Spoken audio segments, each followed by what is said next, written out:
तर मीरा भाईंदरमध्ये चैन स्नॅचिंगचा धक्कादायक घटना घडलेली आहे। तर नागरिकांमध्ये भीतीचं आता यामुळे वातावरण पसरलंय। बिल्डिंगमध्ये एका महिलेची चैन हिसकावून नेल्याची घटना घडली आहे। तर ही संपूर्ण घटना सीसीटीव्हीत कैद झाली आहे।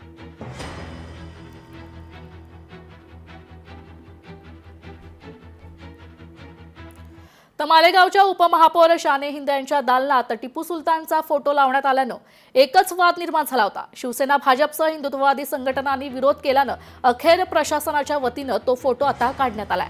उपमहापौर शाने हिंदे यांच्या दालनातून आढावा घेतला आमचे प्रतिनिधी रईस शेख यांनी। पाहूयात।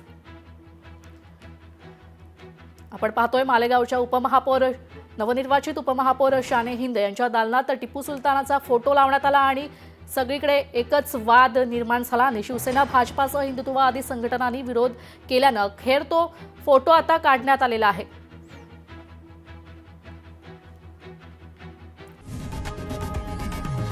लोकशाही मराठी ऐका, पहा, जागरूक रहा।